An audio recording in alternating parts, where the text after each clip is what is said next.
इस कार्यक्रम के पुण्यार्चक हैं डॉक्टर D.R. जैन और श्रीमती चक्रेश जैन। 100 Sahyog apartment, Mayur Vihar, phase 1, Delhi 91। जैन परिवार, Shaktinagar, Nai Delhi. Shri Jayantilal Mangaldas Shah, Shriman Hansben Jayantilal Shah, Tarupati Shah. Ashok Kumar Ratanlal Jain, Nutan Ashok Kumar Jain, Gautam, Prachi Gautam, Aditya, doctor Saloni Mehta, Arhan Aaradhya Mehta, 49, Balchand terraces, Tardeo main road, Mumbai. Padamchand Gadiya, Dharmendra, Devendra, Jitendra Gadiya, Kolkata, Bellary, Raipur. Shrimati Rajrani Jain, पत्नी श्री सत्य प्रकाश जैन, आशुतोष जैन। डॉक्टर सरोज जैन, सुभाष चंद जैन, रेणु जैन, अंजलि जैन, आरती, आदित्य, आरव, सानवी, कुवम जैन, 302, सेक्टर 13, सोनीपत, हरियाणा।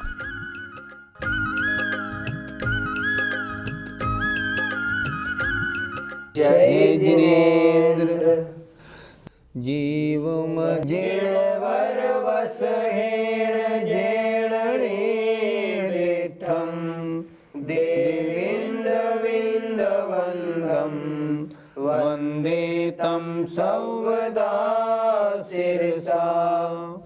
पंच परमेष्ठी भगवान की जय। द्रव्य संग्रह ग्रंथ पाठशाला में पढ़ाया जा रहा है।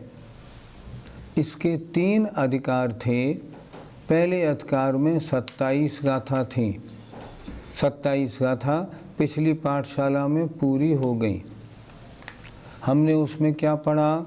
हमने जीव और अजीव जो 5 द्रव्य हैं, कुल 6 द्रव्यों का वर्णन उसमें बहुत अच्छी तरह आचार्य नेमचंद्र सिद्धांति देव ने बताया। उनको अच्छी प्रकार से हमने पढ़ा। तरह तरह के प्रश्नों से हर एक गाथा को समझा। अब आज शुरू होगा आश्रव, बंध, संवर, निर्जरा, मोक्ष, पुण्य और पाप। इनका अधिकार आज प्रारंभ होगा। इसमें 11 गाथाएं हैं। हमें आशा है आप मन लगाकर इनको समझेंगे।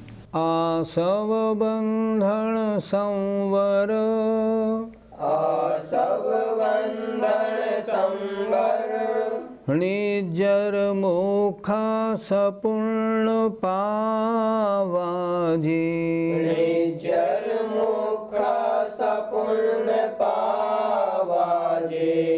जीवा जीव विशेषा, जीवा जीव विशेषा, तेवि समासेण पभणामो, तेवि समासेण पभणामो। अब इस अधिकार में क्या कहा जाएगा वह इस गाथा में कहा गया है। आश्रव, बंधन माने बंध, संवर, निर्जरा, मोक्ष और पुण्य और पाप सहित जो जीव और अजीव के विशेष हैं, मतलब जीव और अजीव दोनों के मेल होने पर बनते हैं, तेव उनको भी समासेण संक्षेप से पभणामो कहते हैं। आचार्य ने क्या लिखा इस गाथा में? जीव और अजीव द्रव्यों की चर्चा हो गई। अब इस अधिकार में हम क्या बताएंगे? आश्रव, बंध, संवर, निर्जरा, मोक्ष, पुण्य और पाप जो जीव और अजीव की मिलीजुली पर्याय से बनते हैं, उन सब का, उन पदार्थों का यहाँ वर्णन किया जाएगा। आश्रव, बंध, संवर, निर्जरा, मोक्ष और पुण्य और पाप सहित जो जीव और अजीव के विशेष हैं, जीव और अजीव के संयोग से होते हैं, उनको भी संक्षेप से अब कहते हैं। अर्थात इस अधिकार में अब संक्षेप से उनका वर्णन किया जाएगा। इन आश्रव आदि को जानने से हमारा क्या लाभ है? सब कुछ तो जैन धर्म का सार इन्हीं में है। अगर सम्यक दर्शन प्राप्त करना है तो 7 तत्व 9 पदार्थों का यथार्थ श्रद्धान चाहिए। जब इनको नहीं जानेंगे तो सम्यक दर्शन नहीं होगा, पर्याय ही सफल नहीं हो पाएगी। इनको जानना क्यों ज़रूरी है, इनका श्रद्धान क्यों ज़रूरी है? जब तक इनका श्रद्धान नहीं बनेगा, जीव तत्व परम उपादेय है, अजीव तत्व हेय है, लेकिन ज्ञेय तो है, जानने योग्य तो है। आश्रव और बंध दोनों हेय हैं, हेय तो हैं पर जानने योग्य हैं। जानने योग्य क्यों है?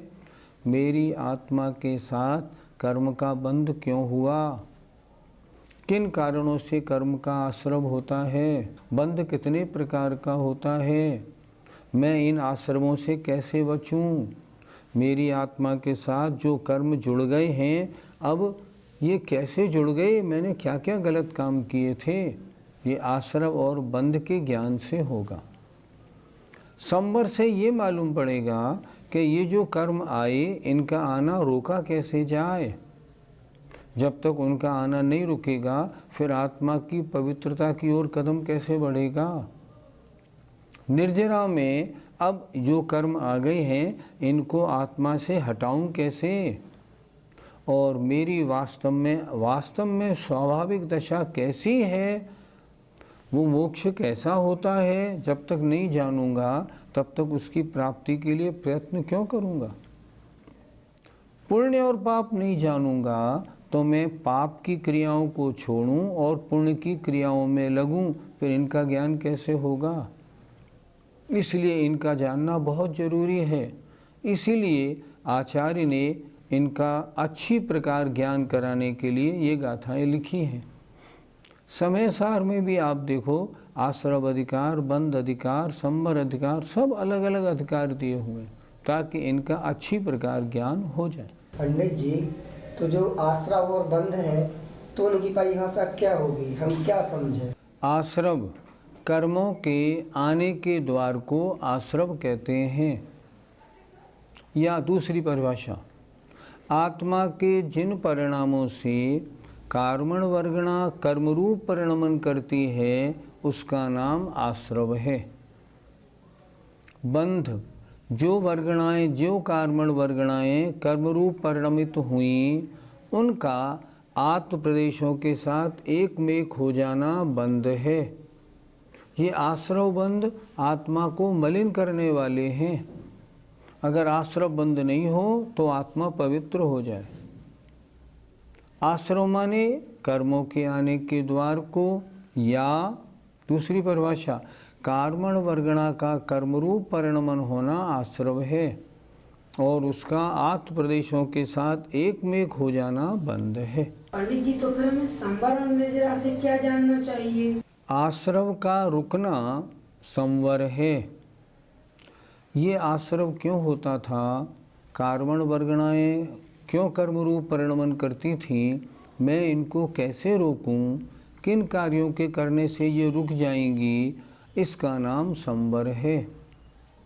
और निर्जरा का मतलब होता है आत्मा के साथ जो कर्म पुंज लगा हुआ है, उसका एक देश आत्मा से अलग हो जाना, उसका नाम निर्जरा है।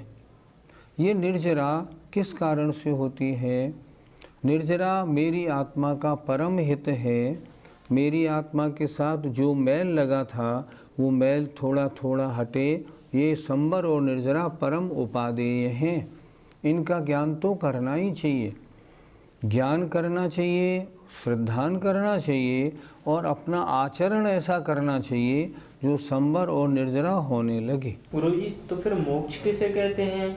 आत्मा की जो कर्म मल रहित परम शुद्ध अवस्था है, उसका नाम मोक्ष है। अर्थात आत्मा के साथ जो कर्म लगे थे, वे कर्म आत्मा से पृथक हो जाएं, उसका नाम मोक्ष है। इसको समझते हैं तब आत्मा के शुद्ध स्वरूप का परिचय होता है, और जब परिचय होता है तब हमारा पुरुषार्थ उसकी ओर बनता है। जानेंगे नहीं तो उसकी क्या विशेषता, योग्यता, आवश्यकता नहीं जानेंगे तो पुरुषार्थ में लगेंगे कैसे। इसलिए इनका जानना बहुत जरूरी है, और इसीलिए सम्यक दर्शन के लिए 7 तत्व 9 पदार्थ का ज्ञान और पक्का श्रद्धान होना चाहिए। पंडित जी, पुण्य और पाप को हम कैसे समझेंगे? कषायों की मंदता होने पर जो धार्मिक प्रवृत्ति रूप कार्य होते हैं उनसे पुण्य होता है, अर्थात पुण्य जो आत्मा को पवित्र करे। और कषाय की तीव्रता में जो सांसारिक कार्यों की संपन्नता होती है वह पाप है, अर्थात जो आत्मा को मलिन करे उसका नाम पाप। पंडित जी, पुण्य को हे मानना चाहिए या उपादेय? कुछ लोग पुण्य को हेय मानते हैं, तो क्या पुण्य को हेय ही मानना चाहिए? जो व्यक्ति पाप कार्यों में लगा है उसके लिए पुण्य उपादेय है। पाप हेय है, पुण्य उपादेय है। अच्छा, जो शुद्धोपयोग में लगा है, अपनी आत्मा का, शुद्ध आत्मा का परिचय उसमें लीन है, उसके लिए पुण्य कार्य हेय होते हैं। पाप सर्वथा हेय हैं, पुण्य किसी के लिए हेय, किसी के लिए उपादेय।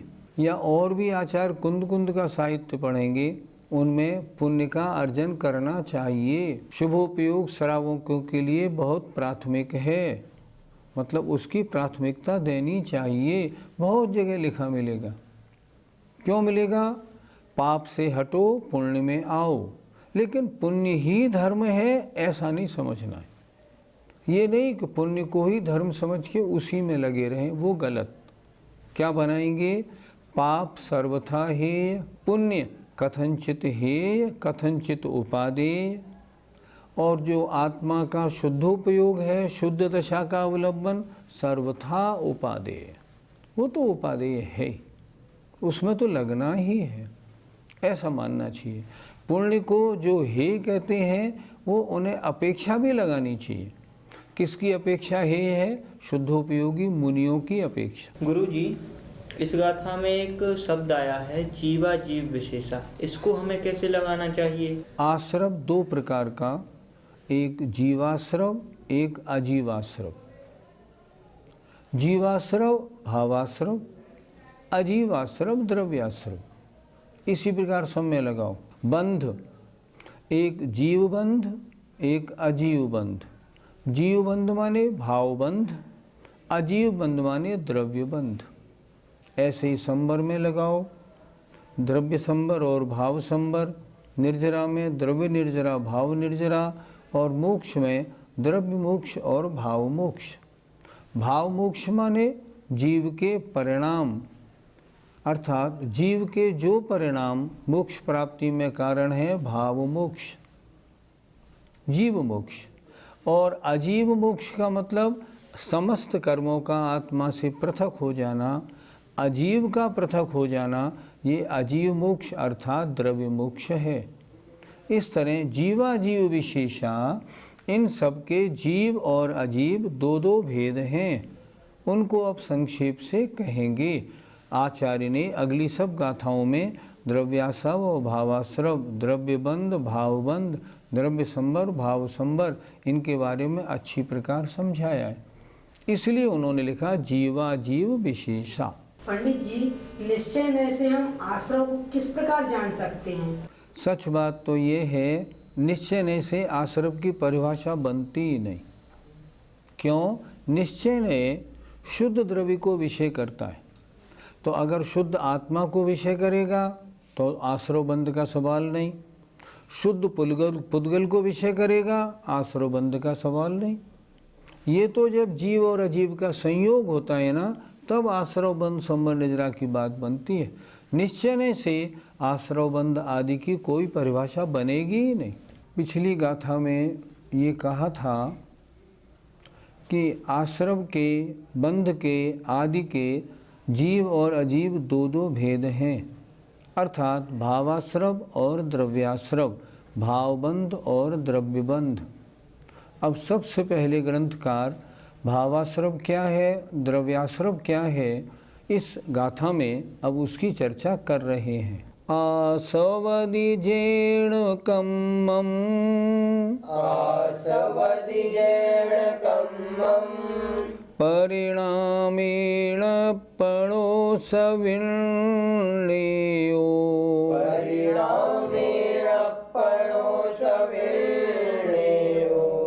भावासवो जिणोत्तो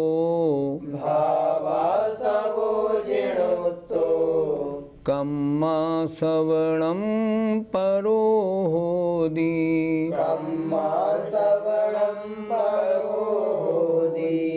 अपणो आत्मा के जेण परिणामेण जिन परिणामों से कम्मम आसवदी कर्मों का आश्रव होता है, सा उसे भावासवो भावाश्रव विण्यो जानना चाहिए।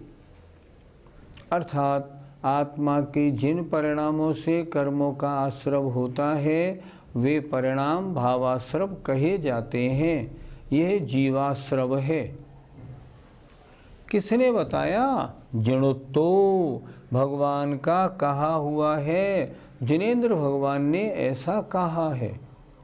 भावाश्रव की चर्चा हुई और कम्मा सवणम द्रव्य कर्म का आना, द्रव्य कर्म का आश्रव होना, परो माने नेक्स्ट अगला अर्थात द्रव्याश्रव होता है। इस गाथा में द्रव्याश्रव और भावाश्रव दोनों का स्वरूप बताया। आत्मा के जिन परिणामों से कर्म आते हैं वे परिणाम भावाश्रव और द्रव्य कर्मों का आना उसका नाम द्रव्याश्रव। पंडित जी, आश्रव किन कारणों से होता है? आत्मा में जो मिथ्यात्व और कषाय रूप परिणाम होते हैं मुख्य रूप से इनसे ही आश्रव होता है। समय सार जी में एक बहुत अच्छी गाथा लिखी है। जीव परिणाम हेदुम कम्मत्तम पुग्गला परिणमंती, और पुग्गल कम्म निमित्तम तहेव जीवो विपरिणमयी। जीव के परिणामों के कारण जीव परिणाम हेतुम कम्मत्तम पुग्गला परिणमंती। पुग्गला माने कर्मण वर्गणाएं कर्मरूप परिणमन करती हैं अर्थात आश्रव होता है। और पुग्गल कम्म निमित्तम, जब उन कर्मों का पुद्गल कर्मों का उदय आता है तो उनके निमित्त से पुग्गल कम्म निमित्तम तहेव जीवो विपरिणमयी, जीव में परिणमन होता है। ये अनादि की परंपरा है। हम कर्म बांधते हैं और जब कर्म उदय में आता है तो उसी रूप परिणमन करते हैं, हमारे परिणाम वैसे होते हैं, नवीन कर्म बनता है। तो कर्म का आश्रव क्यों होता है? आत्मा में मिथ्यात्व और कषाय रूप जो परिणाम होते हैं वे कर्माश्रव के कारण हैं। पंडित जी, जो द्रव्याश्रव भावाश्रव है तो इन दोनों में क्या कारण है? भावाश्रव आत्मा के परिणाम हैं, जीव रूप हैं, उन्हें हम कह सकते हैं जीवाश्रव। और द्रव्याश्रव पुद्गल वर्गणाओं का आना, इसका नाम द्रव्याश्रव है। वो पुद्गल के हैं, वो अजीव आश्रव है। इन दोनों में अंतर है।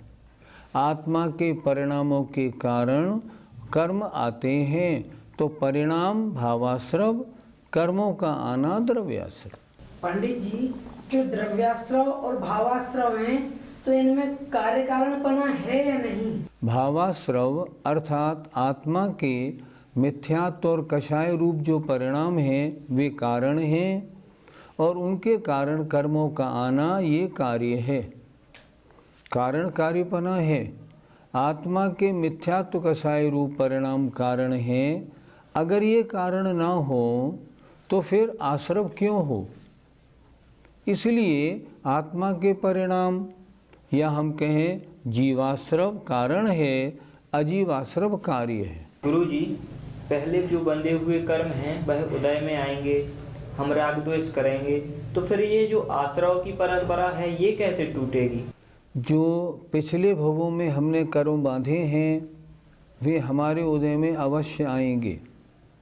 जो अज्ञानी जीव है ये उन कर्मों के अनुसार काम क्रोध आदि रूप परिणमन करेगा, लेकिन जो ज्ञानी है, विवेकी है, जिसने आत्मा का परिचय प्राप्त कर लिया है, वो कैसे ही कर्मों का उदय आए वो तद्रूप परिणमन नहीं करता। परिणमन नहीं करता तो नवीन कर्मों का बंध भी नहीं करता। वो क्या करता है, वो संवर के कार्यों में लगता है। इसलिए जो अनादि परंपरा से कर्म उदय में आते हैं उनके उदय में यदि हम अपने स्वरूप का परिचय प्राप्त करके और अपने स्वरूप की ओर दृष्टि रखें तो नवीन कर्मों के पुनः आश्रव होने का मौका आएगा ही नहीं।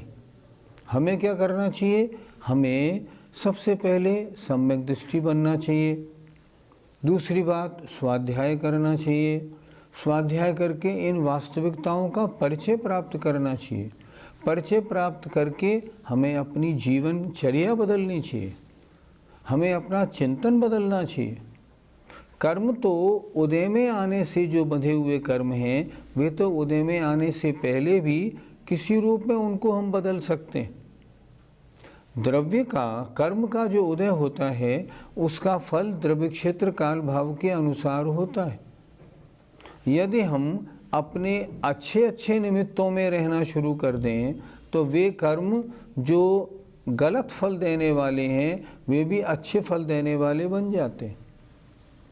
इसलिए अगर हम योग्य पुरुषार्थ करें तो जो कर्म उदय में आए हैं उनके उदय में यदि हम जागृत रहें, तद्रूप परिणमन न करें तो नवीन कर्मों के आश्रव रूप परिणाम हमारे नहीं बनेंगे, नवीन आश्रव से बच जाएंगे। ये ज्ञानी की दशा है। पंडित जी, आत्मा में जो आश्रव के समय कार्बन वर्गणाएं आती हैं वो कहाँ से आती हैं? दरअसल सामान्य व्यक्ति तो ये सोचता है तीनों लोक में जो कार्बन वर्गणाएं भरी हैं ना वो मिथ्यात्व और कषाय रूप परिणाम होने से वो सब खिंच के आती हैं। ऐसा नहीं होता। आत्म प्रदेशों में पहले से ही जो कार्बन वर्गणाएं कर्मरूप होने की उम्मीदवार हैं, जिनको आचार्य कहते हैं सैद्धांतिक शब्द विसृसोपचय। ऐसा विसृसोपचय हमारे आत्म प्रदेशों में पहले से ही बैठा हुआ है। और वो जो विसृसोपचय है, जैसे हमारे परिणाम होते हैं तदनुसार कर्मरूप परिणमन करके आत्मा के साथ बंध जाता है। तो सारी दुनिया की वर्गणाएं नहीं चिपकती, दौड़ के आती हों और चिपक जाती हों, ऐसे नहीं होता। आत्मा में जो आत्म प्रदेशों में पहले से कार्बन वर्गणाएं बैठी हुई होती हैं उम्मीदवार के रूप में, वे कर्म रूप परिणमन करके आत्मा के साथ एक में खो जाती हैं। इसका नाम आश्रव और बंध है। पंडित जी, पुद्गल की कौन सी कर्म वर्गणा है जो कर्म रूप परिणत होती है? पुद्गल की जो वर्गणाएं हैं उनमें एक होती है कार्बन वर्गणा। आत्मा में जब मिथ्यात्व या कषाय रूप परिणाम होते हैं तो वो कार्बन वर्गणा में अपने आप ऐसा स्वभाव है, वो कर्मरूप परिणमन होके आत्मा के साथ बंध जाती है। कार्बन वर्गणा के अलावा अन्य जो और वर्गणाएं हैं वो आत्मा के साथ इस तरह बंध को प्राप्त नहीं होती। सिर्फ उसी वर्गणा में ये खूबी है, उसी वर्गणा का ये स्वभाव है कि आत्मा के राग द्वेष का निमित्त पाके वो कर्मरूप परिणमन करती है और आत्मा के साथ बंध को प्राप्त हो जाती है। हमने आज पहले दिन जाना कि यदि आत्मा के परिणामों में मिथ्यात्व और कषाय रूप परिणमन होता है तो नवीन कर्मों का आश्रव होता है। अब हमें देखना यह है कि हम मिथ्यात्व और कषाय रूप परिणामों से कैसे बचें। यदि हम मिथ्यात्व रूप परिणामों से बचते हैं तो आश्रव कम हो जाता है। यदि हम और आगे बढ़ें, यदि हम कषाय रूप अगर हम वृत्ति बन जाते हैं तब आश्रव और कम हो जाता है। यदि हम साधु बन जाते हैं और कठिन तपस्या करते हैं तो आश्रव और कम हो जाता है।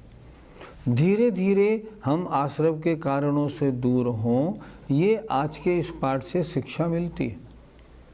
आत्मा के परिणाम अगर हम मिथ्यात्व और कसाय रूप नहीं करेंगे तो कर्म आएंगे कहाँ से, और कर्म नहीं आएंगे तो छुपकेंगे कहाँ से।